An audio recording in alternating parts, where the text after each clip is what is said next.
ജീവിതത്തിൻ്റെ 10 കൊല്ലം ഒരു കമ്പനിക്ക് വേണ്ടി വർക്ക് ചെയ്തിട്ട് ഒരൊറ്റ ഇമെയിൽ കൊണ്ട് ജീവിതം മൊത്തം അനിശ്ചിതത്വത്തിലാണ്.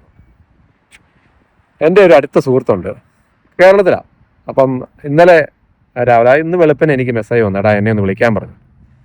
അപ്പം ഞാൻ അവനെ വിളിച്ചപ്പോൾ അവൻ പറഞ്ഞത് അവൻ വർക്ക് ചെയ്യുന്ന ഇപ്പോൾ കമ്പനി, അതായത് ആ കമ്പനി ഇപ്പോൾ അവൻ വർക്ക് ചെയ്യാൻ തുടങ്ങിയിട്ട് അതായത് 2 മാസം കൂടെ വർക്ക് ചെയ്ത് കഴിഞ്ഞാൽ 10 കൊല്ലമായി. അപ്പം അവന് വന്ന ഇമെയിൽ എനിക്ക് അവൻ അയച്ചു തന്നു.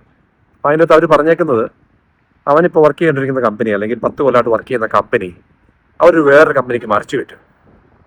അപ്പം ഇനി ഇവൻ്റെ പൊസിഷൻ അല്ലെങ്കിൽ ഇവൻ്റെ ക്ലിനിക്കിൽ പല ചേഞ്ചുകളും വരാം. ചിലപ്പോൾ നാളെ ഇവൻ്റെ ജോലി പോകാം, അല്ലെങ്കിൽ ഇവൻ്റെ ശമ്പളത്തിന് വ്യത്യാസം വരാം. ബേസിക്കലി എന്തും സംഭവിക്കാം.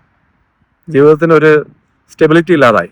നമ്മളെല്ലാവരും ജീവിതത്തിലൊന്ന് സ്റ്റേബിൾ ആണെന്ന് പറഞ്ഞിട്ട് നടക്കുന്നവരല്ല. അപ്പം 10 കൊല്ലം ഒരു കമ്പനിക്ക് വേണ്ടി വർക്ക് ചെയ്യാൻ തന്നെ ഒന്ന് ചിന്തിച്ചു പോയിക്കേ. നമുക്ക് പല കാര്യങ്ങളും നമ്മൾ മാറ്റിവെച്ച്, നമുക്ക് പല ഒക്കേഷൻസും വേണ്ടാന്ന് വെച്ച് നമ്മൾ പല കാര്യങ്ങളും സാക്രിഫൈസ് ചെയ്താണ് ആ ഒരു പൊസിഷൻ നിൽക്കുന്നത്. ആരും അത്രയും ഉഴപ്പായിട്ടുള്ളെങ്കിൽ അത്രയും ലേസി ആയിട്ടുള്ള ഒരാളെ 10 കൊല്ലം ഒരു കമ്പനിയിൽ വെച്ചോണ്ടിരിക്കത്തില്ലോ.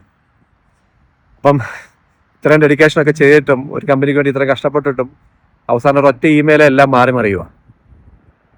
അപ്പം ഇത് ഇപ്പോഴത്തെ ഒരു കാലഘട്ടത്തിൽ എനിക്കൊന്ന് ഇപ്പോഴത്തെ ഒരു സിറ്റുവേഷൻ എല്ലായിടത്തും അങ്ങനെ, എല്ലാ രാജ്യത്തും അങ്ങനെയൊക്കെ തന്നെയാണ്. അമേരിക്കയിലൊക്കെ എത്ര പേരുടെ ജോലി പോകുന്നറിയും. ഇപ്പം പുതിയ AI ഒക്കെ കാലമായതുകൊണ്ട് എത്ര എഞ്ചിനീയേഴ്സും ഇപ്പം ഹോസ്പിറ്റലിൽ, ഇപ്പം എൻ്റെ സ്കൂളിൽ തന്നെ എന്തായാലും ജോലി പോകുന്നു. അപ്പം ഒന്നിനും ഒരു സ്റ്റെബിലിറ്റി ഇല്ല, ഒന്നിനും ഒരു കോൺസ്റ്റന്റ് അല്ല ഒന്നും. അതുകൊണ്ട് ഒത്തിരി കടന്ന് മരിച്ച് കമ്പനീനെയും നമ്മുടെ ബോസിനെയൊക്കെ സൂചിപ്പിക്കുന്നതിന് പകരം ചിലപ്പോഴൊക്കെ ലീവൊക്കെ എടുത്ത് നമുക്ക് ഇഷ്ടമുള്ള കുറേ കാര്യങ്ങളൊക്കെ ചെയ്യാൻ നോക്ക്. കാരണം at the end of the day ഇവരൊക്കെ പ്രോഫിറ്റിനും അവരുടെ ലാഭത്തിനും മാത്രമേ അവർ നോക്കുള്ളൂ. അതുകൊണ്ട് കുറേ ഒന്നും ഉണ്ടാക്കാൻ നിൽക്കണ്ട. നമുക്ക് വേണ്ടി എന്തെങ്കിലുമൊക്കെ ചെയ്യാൻ നമ്മൾ ഓർക്കണം പല സമയത്തും, നമ്മുടെ കുടുംബത്തിനും. അതുകൊണ്ട് ഉള്ള സമയത്ത് ഇഷ്ടമുള്ള കുറേ കാര്യങ്ങളൊക്കെ ചെയ്യാൻ നോക്കുക, പിന്നെ കുറച്ച് സേവ് ചെയ്യാൻ നോക്കുക. അല്ലെങ്കിലേ നാളെ എനിക്കോ നിങ്ങൾക്കോ ഇങ്ങനെ ഒരു ഇമെയിൽ വരുമ്പം നമ്മളും പെട്ടുപോകും.